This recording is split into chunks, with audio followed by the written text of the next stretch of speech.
Bueno, es difícil predicar una predicación de Navidad sin caer en los tópicos navideños, ¿no? De siempre. Pero bueno, creo que es importante siempre también en Navidad pues tener una palabra referente a lo que, bueno, a lo que pasó, a los acontecimientos. Y la he titulado Los que los recibieron. Los que los recibieron.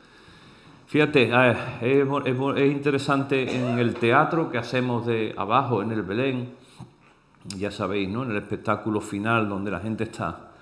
Hay un momento muy bonito donde el niño o la niña le pregunta a su papá, papá, pero si era el gran rey, si era un rey, ¿cómo es que nadie nos estaba esperando, ¿no? Es una pregunta muy interesante, porque no caza, ¿no? Como que es una contradicción. Una persona con una misión tan importante como la que tenía Jesús, la que tuvo Jesús, sin embargo, nadie lo esperaba o casi nadie, y no hubo unos grandes factos, porque además Isaías 9, que profetiza la venida de Jesús, fíjate el texto que usa, dice, el pueblo que camina en oscuridad verá una gran luz. Venía una gran luz a la tierra, ¿verdad? Para aquellos que viven en una tierra de densa oscuridad, brillará, habla de luz, de brillo. Hará que crezca la nación de Israel y sus habitantes se alegrarán. Habla de alegría, habla de crecimiento, habla de un acontecimiento que cambiaría las vidas de aquellas personas. Y sus habitantes se alegrarán. Se alegrarán ante ti como la gente se goza en la cosecha y los guerreros cuando se dividen el botín. Pues tú quebrantarás el yugo de esclavitud y levantarás la pesada carga de sus hombros. Romperás la vara del opresor, tal como lo hiciste cuando destruiste el ejército de Madián. Las botas de los guerreros, los uniformes manchados de sangre por la guerra serán quemados, serán combustible para el fuego. Pues nos ha nacido un niño, un hijo se nos ha dado. El gobierno descansará sobre sus hombros y será llamado Consejero Maravilloso, Dios poderoso, Padre eterno, Príncipe de paz. Su gobierno y la paz nunca tendrán fin. Reinará con imparcialidad y justicia desde el trono de su antepasado David por toda la eternidad. El ferviente compromiso del Señor de los ejércitos celestiales hará que esto suceda. Fíjate, habla de gobierno, de ejército, habla de cambio, habla de romper esclavitud, habla de libertad, habla de prosperidad. Toda esta profecía habla de eso. Y sin embargo vemos que Jesús no viene en ese sentido. Fíjate, déjame contarte algo rápido, como un ejemplo de cómo se recibe un rey en este mundo, ¿no? El último rey o zar de Rusia, Nicolás II, antes de la Revolución Rusa, ¿verdad?, bolchevique, había tenido 4 hijas solamente, nunca hijos. Y en ello, para los zares en aquel tiempo, quien heredaba eran los hijos, ¿sí? Los hijos heredaban el reinado. Y el zar Nicolás había tenido solamente 4 hijas. Imagínate qué desesperación, una hija. Imagínate que en aquel tiempo no había ecografía ni nada de eso como ahora. Pero imagínate estar esperando ese día del parto y estar esperando que el médico sacara y... otra niña. Bueno, la siguiente será, vamos a intentarlo otra vez. Otra niña, otra niña, otra niña. Ya sabemos que viene en curso ya, en camino ya María, ¿no? Ya está aquí, ya sabemos que es María, pero en aquel tiempo no. Pero fíjate, llegó un momento donde sí... por fin nació un niño, ¿no? Dice una crónica de aquel tiempo. Quiero que te metas un momentito en esto. Porque imagínate la alegría de sus padres, de todo el gobierno, ¿no?, en aquel tiempo, ¿no? Dice, días después de nacer, el 3 de septiembre de 1904, fue bautizado en la capilla de Peterhof. Sus principales padrinos fueron su abuela, la emperatriz viuda María Fiodorova, su tío abuelo, el gran duque Alexei Alexandrovich, su hermana Olga Cristian IX de Dinamarca, Eduardo VII de Reino Unido, el Guillermo II de Alemania, y además, ya que Rusia se encontraba en guerra con él en Japón, escúchame, Todos los soldados del ejército de la armada rusa fueron nombrados padrinos honorarios. ¿Ha dicho algo? La condesa Sophie Bunch de Bebeden, o algo así, narró sobre la ceremonia. Dice que el bebé yacía sobre una almohada brocada en oro. Colgado en sus hombros, colgado en los hombros de la princesa por una amplia banda de oro. Dice, estaba cubierto con el pesado manto de brocado de oro forrado en armiño, usado por el heredero de la corona. El manto era sostenido por un lado por el príncipe Alexander Sergeyev Dulkorov, gran mariscal de la corte, y por otro el conde Beckendorf, que tiene nombre de ¿cómo se llama? De la bebida de vodka, tiene nombre de vodka, Beckendorf, nombrado por costumbre sabia y precaución. Imagínate, todo eso fue preparado el día que este niño nació. Sin embargo, los acontecimientos, ya sabéis lo que pasó, si no te lo comento, hubo una gran revolución y el niño fue asesinado con 14 años de edad. El niño estuvo enfermo muchos años, padecía creo, una enfermedad en la sangre. Y fíjense, cuando llega la revolución bolchevique, este niño los padres salen, matan a los padres, y el cadáver del niño se encontró en un bosque arrojado allí solo. Allí lo encontraron, ¿no? Allí, fíjate tú. Tanto que habían preparado para el nacimiento de este niño, sin embargo, tuvo una carrera muy corta, nunca llegó a gobernar, ¿no? Pero vemos el relato bíblico y vemos que es todo lo contrario, ¿no? Nadie lo esperaba. No había un lugar ni siquiera en una posada para recibir al Señor. A mí cuando leía esta semana esto, que lo habré leído 1000 veces, pensando en la contradicción, decía, Dios mío, y incluso se me escapaban las lágrimas de la impotencia, ¿no? Es decir, ¿cómo puede ser posible que el Señor naciera en esa situación? ¿Cómo es posible? ¿Cómo puede ser eso? El Rey del Universo. Pero fíjate que en aquel tiempo había gente que lo esperaba con anhelo y sí lo esperó como él merecía. Y hubo gente que lo buscó, hubo gente que no lo buscó y se lo encontró. Y hubo gente que lo encontró y no quiso saber nada de él. Como hoy. Ni más ni menos como hoy. Hace mucha calor, no se puede apagar los aires. Estoy aquí en unos colores, hasta ahí más resillo, ¿no? Vale. Fíjate tú, en la narración en Lucas 1, hablando de María. Nosotros, espero que se me entienda lo que voy a decir. Nosotros los evangélicos tenemos una deuda con María.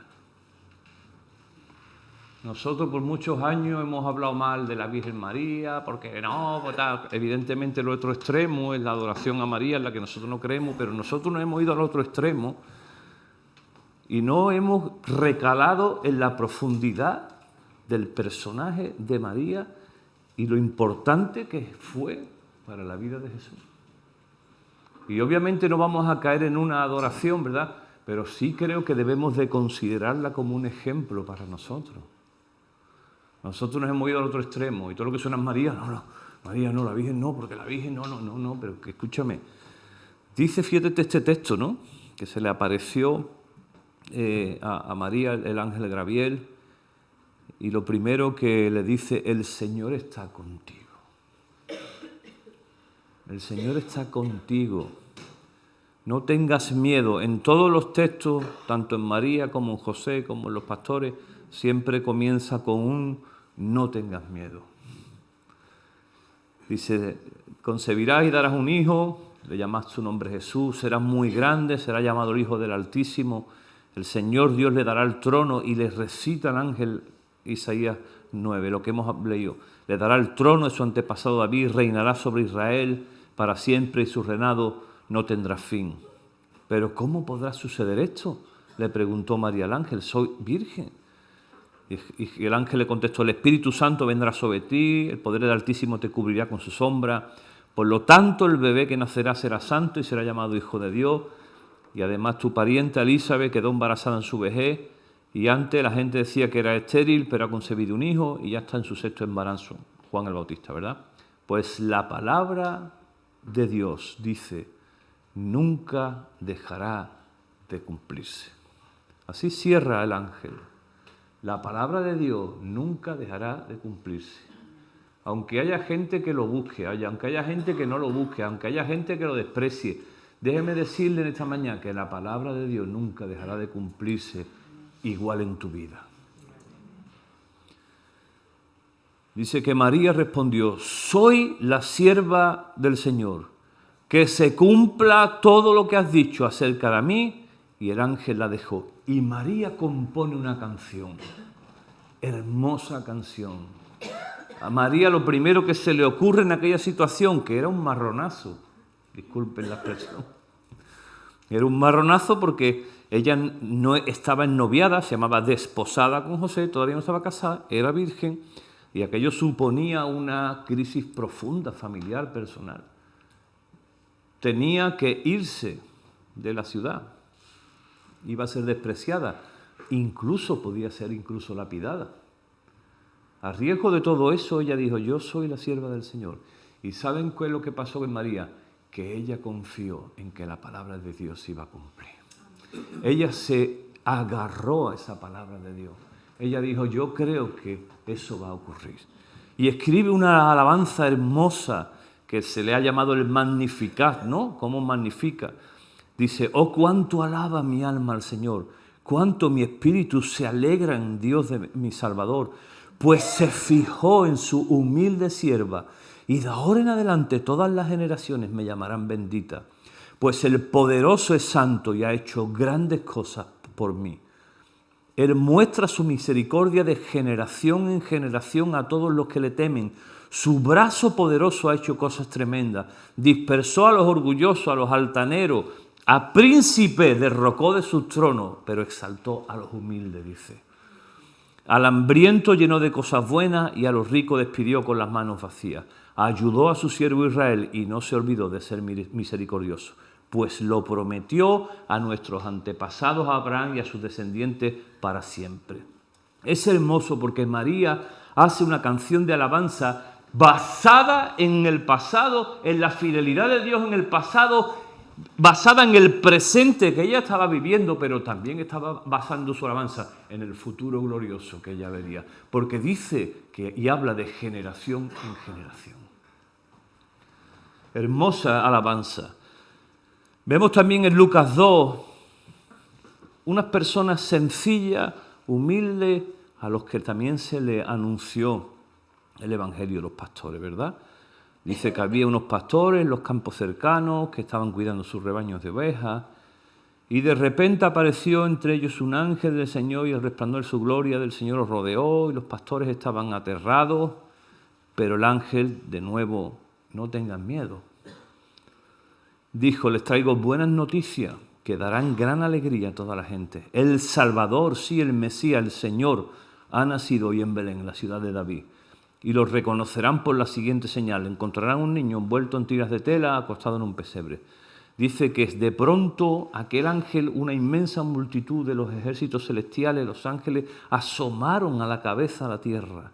Imagínense qué espectáculo, ¿no? La gente habla, que a mí me encantaría verla, lo que pasa es que hace mucho frío allí, las auroras boreales, me gustaría ir abrigadito a verla, ¿no? Pero imagínate, el cielo se abre y los ángeles asoman sus cabezas y empiezan a adorar apuntando al pesebre. Glorioso. Los pastores tienen la dicha de vivir esa experiencia sobrenatural. Pero fíjate, ¿qué hacen ellos? Obedecen. Ante una experiencia sobrenatural, ellos obedecen. Las experiencias sobrenaturales de Dios deben llevarnos, conducirnos a la obediencia, a la fe. Las experiencias espirituales que podemos vivir tú y yo creo profundamente en todas ellas, en todas las manifestaciones que el Señor quiere hacer, los prodigios, los milagros, todo, deben conducirnos siempre a la obediencia y a la fe en el Señor. Y eso es lo que ocurrió con los pastores, obedecieron. Dice que fueron, cuando los ángeles regresaron al cielo, se cerró el cielo y los pastores dijeron, vayamos a Belén, obedezcamos. Vayamos. Y dice que fueron, encontraron a María y José, vieron la señal del niño acostado en el pesebre, cubierto con unas telas. El pesebre no te imagines que era ni siquiera como ese de ahí abajo, porque ese está limpito y lo que tiene paja. No, el pesebre de aquellos tiempos te puedes imaginar lo que era. Y no sé si has pasado alguna vez por una posilga, por un lugar de animales, pero allí hay de todo. Allí estaba el Salvador del mundo. Y los pastores obedecen, tienen una experiencia sobrenatural y obedecen, llegan allí. Y como no podía ser de otra manera, dice que escucharon en los relatos, los pastores regresaron a sus rebaños. ¿Saben cómo? Glorificando y alabando a Dios por lo que habían visto y oído. Y todo sucedió de nuevo, tal y como el ángel les había dicho. La palabra de Dios se cumplió. Una experiencia sobrenatural que conduce a la obediencia y la obediencia nos lleva a la adoración. Ese es lo que nosotros deberíamos imitar también. Es extraño, a mí también me rompe mucho los moldes que el Señor se presentara a unos pastores. El ángel era unos pastores. Gente sencilla, sin cultura. No, pregunto, ¿no hubiera sido mejor que se hubiera presentado el ángel en el palacio de Herodes? ¿Se hubiera presentado a los gobernantes de aquel tiempo? ¿Se hubiera abierto el cielo en el templo? Sin embargo, es interesante que son pastores, y además sí lo define literalmente. Y es muy interesante el tema, he estado investigando un poquito. Y fíjate, los pastores que criaban ovejas tenían una importancia importante también allí, porque fíjate, eran los que proveían las ovejas para el sacrificio en el templo. Incluso, esto también nos recuerda, ¿verdad?, que fueron también a ver al Cordero que quitó el pecado del mundo. Pastores que fueron a ver un Cordero diferente. Ellos estaban acostumbrados a apartar los mejores, los blanquitos, los que no tuvieran mancha, porque eran los elegidos para los sacrificios. Y entonces en aquel día fueron a ver al Cordero sin mancha que quitó el pecado del mundo definitivamente. Fíjate, también es interesante, Abraham, Moisés, David, todos fueron pastores. Y Dios los hizo grandes, y les hizo grandes promesas de liberación, de la venida de Cristo, del Mesías, de todo, ¿verdad? Fíjate, es interesante, pastores, Abraham, pastor, David, el gran David fue pastor también. Y todos ellos, Moisés, ellos recibieron esa promesa de que un día vendría el pastor de los pastores, el que cuidaría de nuestras almas. Y bueno, qué interesante que Jesús también, en muchas ocasiones, él mismo se atribuye que él es el buen pastor. Y no hay una imagen más hermosa que Jesús siempre utilizó que fue el de las ovejas y los pastores. Yo soy el buen pastor, ¿verdad? Qué interesante. Pero yo quiero agregar algo más. Fíjate, se presentaron a gente sencilla de corazón, sin grandes conocimientos, gente seguramente que no tenían estudio. Sin embargo, su sencillez los llevó a creer la palabra de Dios y a adorar al Señor. Yo creo que la vida de aquellos hombres fue transformada radicalmente. La Biblia no habla más de ello, pero fíjate, habla de ello. Tenemos también el caso de los magos también, porque el relato del nacimiento de Cristo está envuelto en mucho misterio, ¿sí o no? Es un relato complejo, complicado, hay cosas ahí, y se nace en un Belén, se anuncian unos pastores, una joven virgen, y ahora aparecen unos personajes que son los magos, ¿no? ¿Quiénes son esta gente? Son personajes enigmáticos, porque no dicen ni que eran unos magos, o sabios también, de Oriente, de otros países, no eran judíos. No eran judíos. No sabemos si eran tres, y evidentemente la Biblia no dice que Melchor, Gaspar y Baltasar, y que uno era negrito. No dice nada la Biblia, dice que eran unos magos. la tradición atribuyó que eran 3 por los 3 regalos, oro, incienso y mirra. Y nosotros, como tampoco lo sabemos, pues hemos cogido a 3 también, ya está, no pasa nada. Pero fíjate, pero qué interesante este detalle. Escucha, ellos sí lo buscaron. Ellos no tenían una tradición judía, eran de otros países, a lo mejor incluso tenían hasta otra religión, no sabemos. Pero ellos, a sus manos llegaron los textos antiguos, indagaron, dijeron, oye, esto tiene que estar al pasar. Yo creo claramente que el Espíritu Santo los inspiró y ellos dijeron, esto no nos lo podemos perder. Este será el mayor acontecimiento, va a nacer el rey de los judíos. Tenemos que ir como sea. Fíjate qué hermoso el relato. Dice, algunos sabios dentro de los países de Oriente llegaron a Jerusalén y preguntaron, ¿dónde está el rey de los judíos que acaba de nacer? Vimos su estrella mientras salía y hemos venido a adorarlo. Entre otras cosas, se supone que eran astrónomos. Veían las estrellas, ellos conocían el firmamento.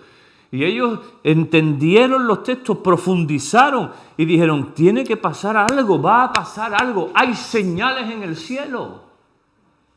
Indagaron, se preocuparon por buscar al rey de los judíos. Hicieron un largo recorrido. Y dice que hemos visto su estrella. Algo ocurrió en el cielo que compagina con las escrituras, las señales. Hermano mío, estamos viviendo también señales tremendas en los últimos tiempos. Mucha gente apunta que estamos viviendo en los últimos tiempos. Hay muchas señales que están concordando. Y nosotros los creyentes debemos de ver las señales y esperar con anhelo el regreso del Mesías. No quedarnos simplemente, qué bonito lo que está pasando en el mundo. Hay que ver, no, nosotros debemos de ilusionarnos. Como estos hombres que nos dan un ejemplo, indagar, profundizar, esperar con anhelo el regreso del Salvador que viene por su iglesia. Y dice que llegaron a Herodes. Herodes escucha esa movida, llegan allí, oye, llegaron a Jerusalén. ¿Dónde está el Mesías? Dice que Herodes, porque ellos se presentan, ¿dónde está el rey de los judíos? Fíjate que incluso a modo de burla, cuando crucifican al Señor en la cruz, le pusieron el rey de los judíos. Y aquellos dijeron, no es nuestro rey. Y aquellos romanos, a modo de burla, pero se quedó sellado. Bendito sea el Señor, dijo, lo que está escrito, escrito está. Sí es el rey de los judíos. Pero no solo de los judíos, es el rey de la humanidad. Y dice que Herodes se perturbó profundamente, igual que todo en Jerusalén, llamó a los principales sacerdotes y maestros de la ley religiosa y les preguntó, ¿dónde se supone? Ahora quería indagar, pero quería indagar por propios intereses. Él veía que su reinado corría peligro y entonces indagó, pero por otros intereses. Igual hoy hay gente que indaga en las cosas espirituales, que indaga incluso en el cristianismo, pero simplemente con el interés de satisfacerse a sí mismo, de llenar su vida. Algunos que escucho, yo voy a la iglesia porque me siento allí tan bien. Como si la iglesia y las cosas de Dios fueran para que tú te sintieras bien. Claro, hay una consecuencia de estar en el Señor y es que la paz de Dios viene sobre tu vida. Pero no fue Jesús quien dijo, el que quiera venir en pos de mí, que coja su cruz, se niegue a sí mismo y me siga. ¿Qué pensamos? ¿Que estamos como escuché el otro día, en un crucero de placer? ¿El cristianismo, la vida cristiana es un crucero de placer? Porque la palabra nos dice eso. En el mundo tendréis aflicción, pero no preocuparos que yo vencí el mundo. Y todos los que estamos aquí, yo estaba ahí, mientras Javi estaba adorando y él dijo, recordemos este año. Y yo estaba recordando lo que hemos pasado este año, Isa y yo y mi familia. Y las lágrimas me caían, no podía ni hablar, diciendo, Dios mío, ha sido bueno. Me lo hemos pasado mal, muy mal. El peor año de nuestras vidas. Pero yo miro la misericordia de Dios, digo, Señor, tú has sido bueno. Has sido fiel. Dice que dijeron, está en Belén, nacerá en Belén.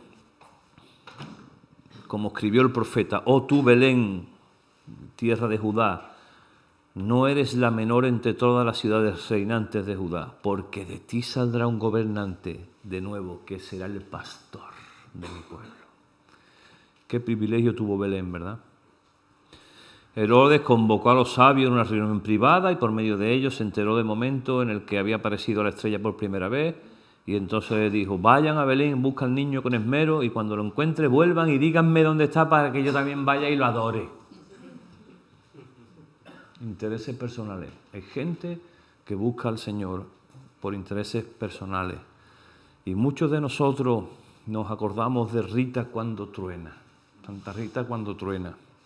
Pero a la hora de buscar al Señor y obedecer y adorar, ahí ya las cosas cambian.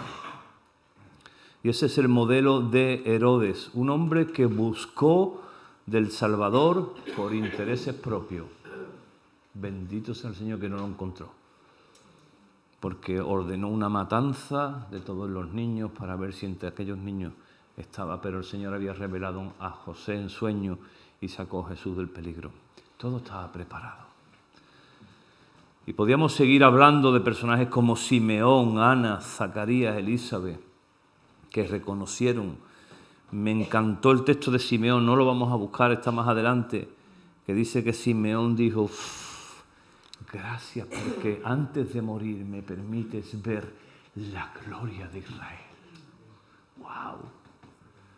Simeón, ya un hombre anciano, que estaba a punto de morir y él esperaba al Mesías con anhelo. Señor, yo quiero ver al Mesías, yo quiero ver al Mesías. Y dice que cuando viene el Mesías al templo, Simeón dice, Dios mío, ya me puedo morir, porque mis ojos han visto la gloria de Israel. ¡Wow! Un hombre que estaba esperando y que no iba a cesar en el empeño de seguir esperando hasta el último día de su vida para ver la gloria de Israel. Y Dios premió su corazón fiel. A él y a Ana, que era una viuda que también estaba en el templo esperando. También, cuando vio al niño, dijo, Dios mío, ha llegado la gloria de Israel.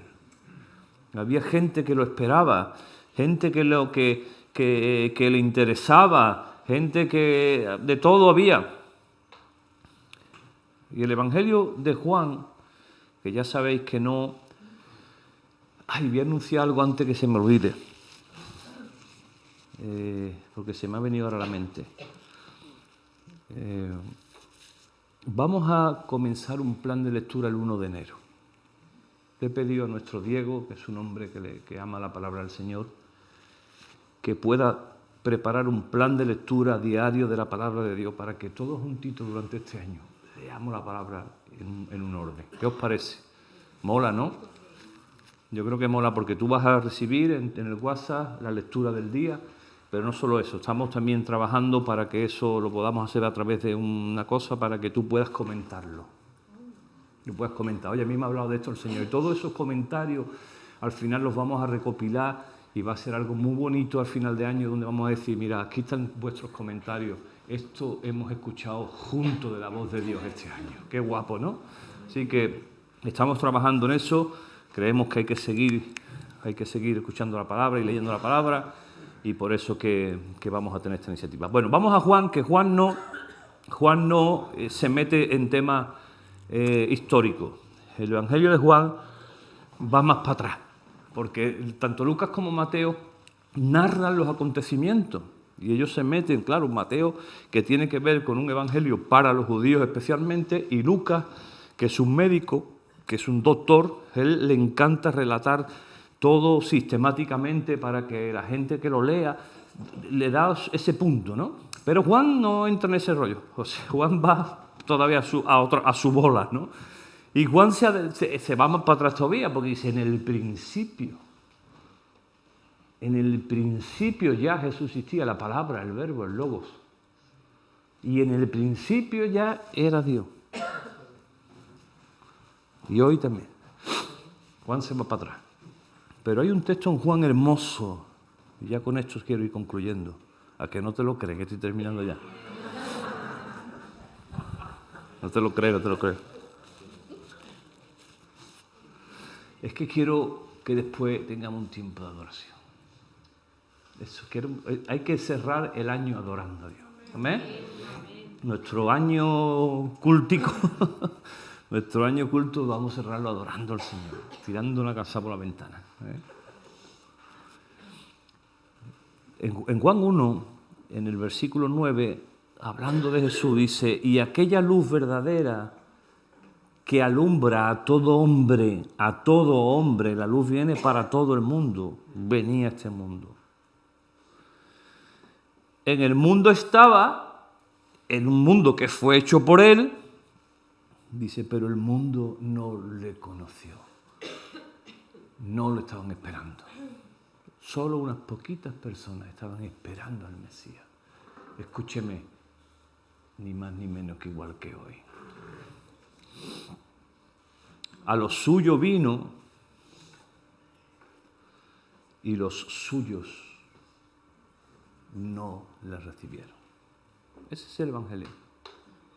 Suyo vino y no lo recibieron. Dice, mas a los que le recibieron, pasado, pero ahora entra en un verbo en presente, a los que creen hoy, habla de los que le recibieron en aquel tiempo, pero también traslada a los que hoy creen.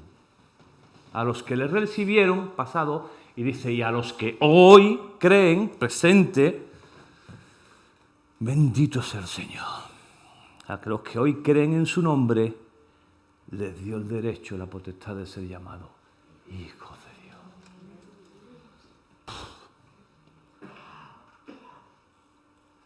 Los cuales no son engendrados de sangre, ni de carne, ni de voluntad de varón, sino de Dios. Ni de tradiciones, ni de...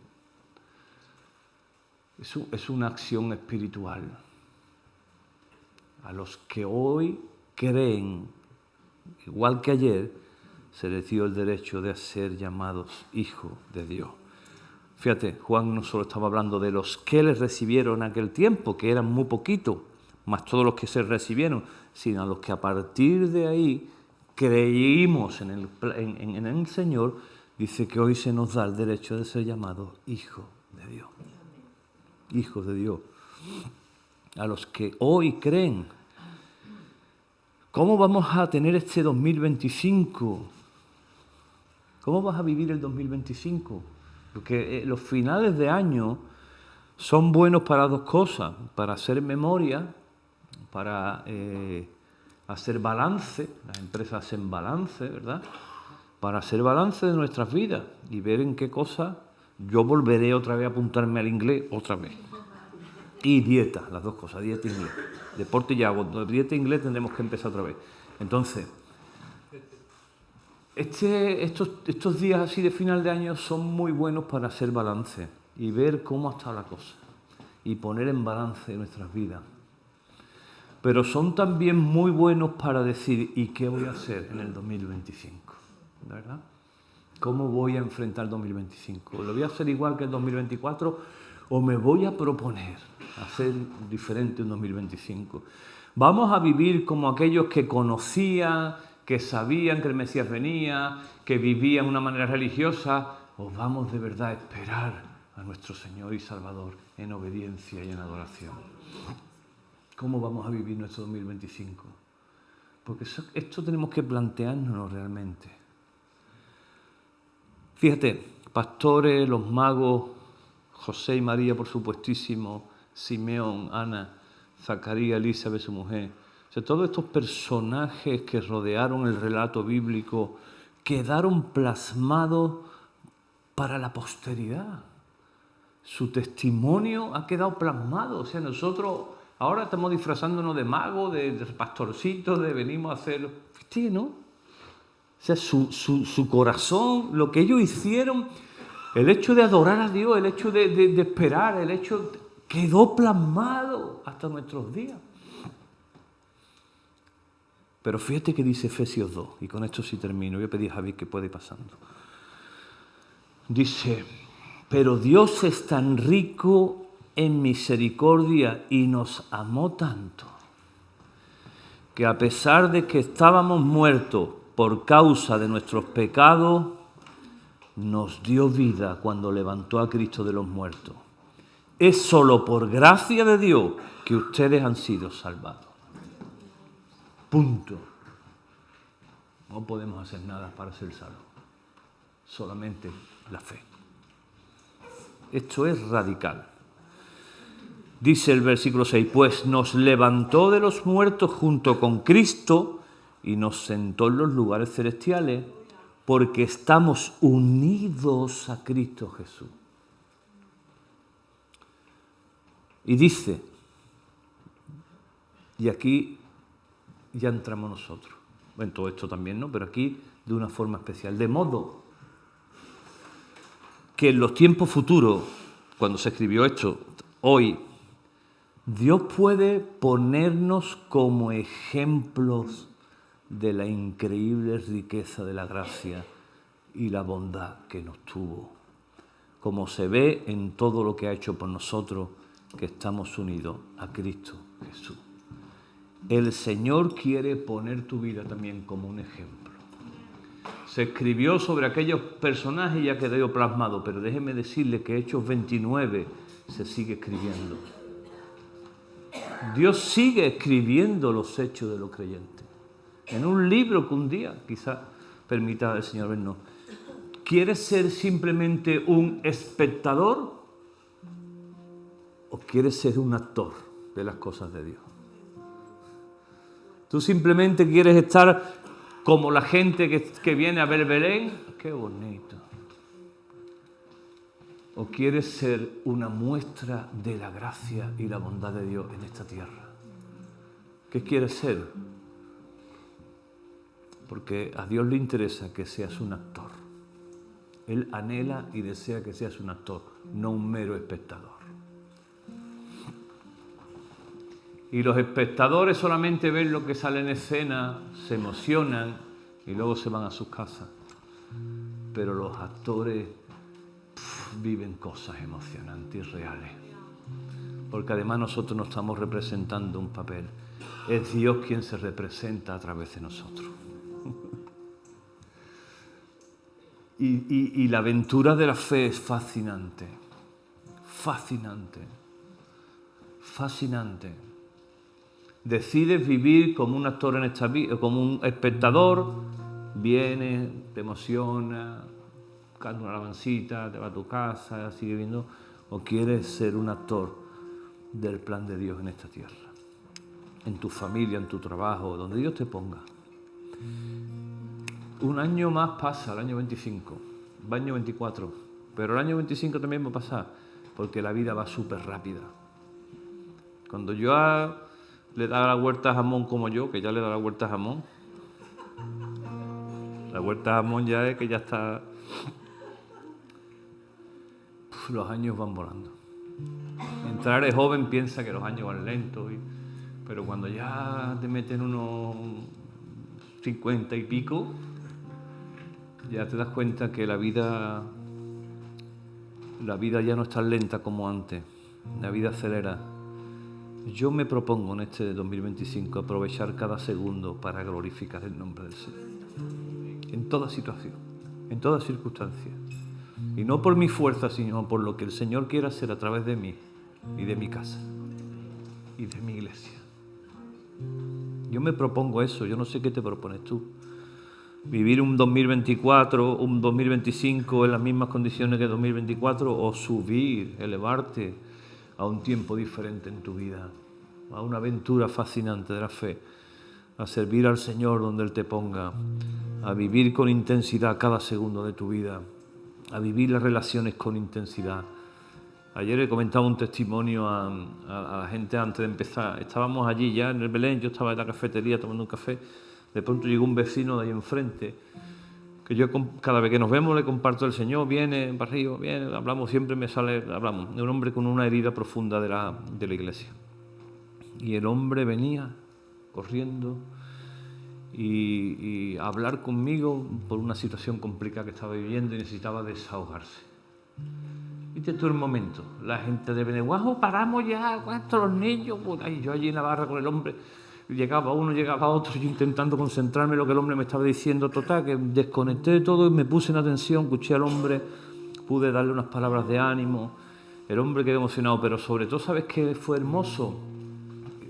Que él se sumergió en la atmósfera de lo que estaba pasando, espiritual. Él se sumergió en todo lo que el Belén estaba haciendo, ¿no? Y eso es hermoso, eso es increíble.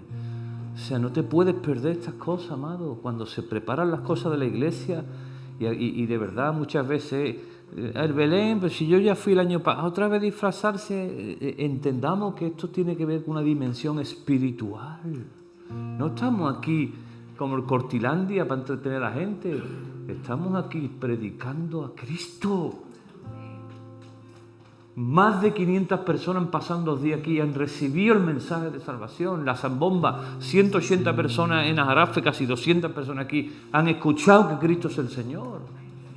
No hacemos las cosas, amados, por hacerlas, por entretenernos unas navidades más. Para mí lo fácil sería decir, vamos a tener 2 curtitos de Navidad, un niño que canta aquí 4 canciones, vestido de ovejita y vámonos. Eso sería lo cómodo.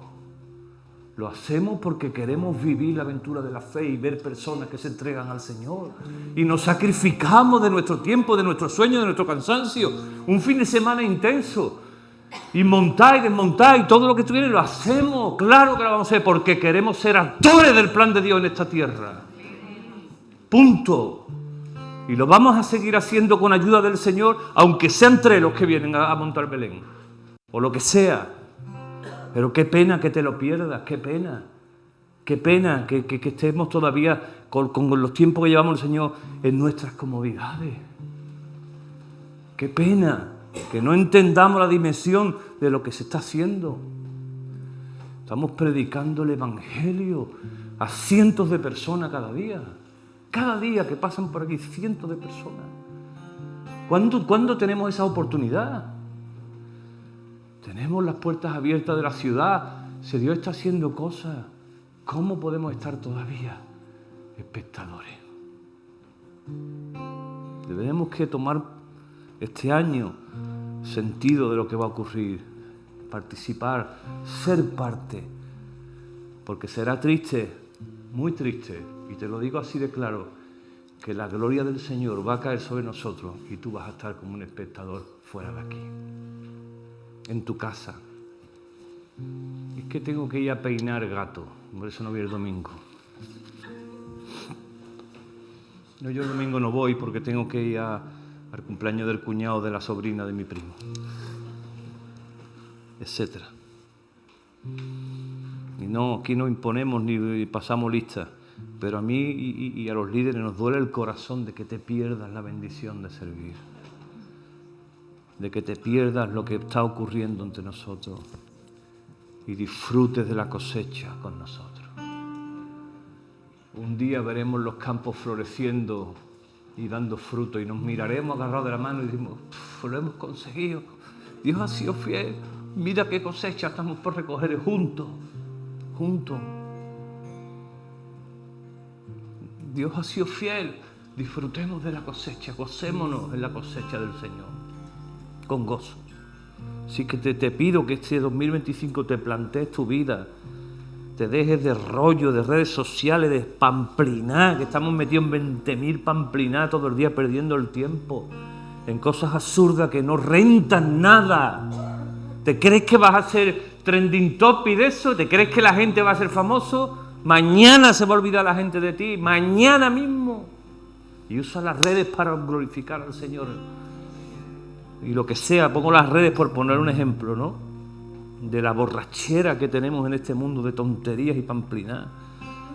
Vas a seguir sumido en tu dolor. Ay, pobre de mí, ay, qué desgraciado soy. Despiértate, hermanito, hermanita. Déjate ya de lamer tus heridas y deja de que tus heridas muestren la gloria de Dios. Porque habrá algunas personas heridas como tú y tú podrás decirle a los ojos, yo estoy también herido, pero Dios ha sido bueno conmigo. Déjate usar con tus heridas. Este año será un año glorioso. 2024, a pesar de todo, lo ha sido. Lo ha sido. Hemos restaurado, como dijimos al principio, cosas que estaban caídas entre nosotros. Hemos tenido cosas que todavía están por arreglar, pero hay muchas que hemos avanzado.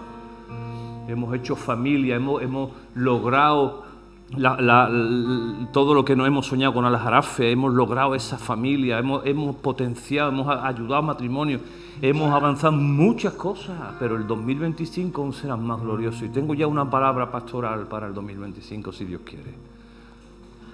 No te la voy a decir para no ser spoiler, pero bueno, para que vengas. Vamos a adorar al Señor. Esta palabra, de verdad, sobre todo las cosas, viene para animarte, no para condenarte, para animarte, para que despierte si estás dormido. Porque dice la palabra en Efesios que Dios puede usarte en estos tiempos como testimonio, dice, de modo que en los tiempos futuros Dios puede ponernos como ejemplo de la increíble grandeza y de la bondad de Dios en esta tierra. Señor, gracias por este año que termina, donde tú has sido fiel, Dios. Tú has roto nuestros esquemas una vez más. Y aunque algunos hemos pasado por tiempos muy difíciles, y quizás algunos todavía lo están pasando, hemos sufrido tantas cosas, tantas dificultades, familias que perdían sus casas, enfermedades, situaciones de dolor. Sin embargo, Dios, aquí estamos en esta mañana para decirte que tú eres bueno, que tú eres fiel, que tú eres verdadero, que estamos enamorados y apasionados de ti, que nosotros te adoramos, Señor, que aunque pase lo que pase, nosotros nunca vamos a dejar de adorarte, porque tú eres bueno, fiel, y tú has muerto por nuestros delitos y pecados, y por eso nosotros te adoramos, porque tú nos has salvado y nos has llevado a la vida eterna, Señor. Estamos sentados contigo en Cristo, dice la palabra, en lugares celestiales. Así que en esta mañana nosotros exaltamos tu nombre, te bendecimos, te glorificamos, en el nombre de Jesús. Amén.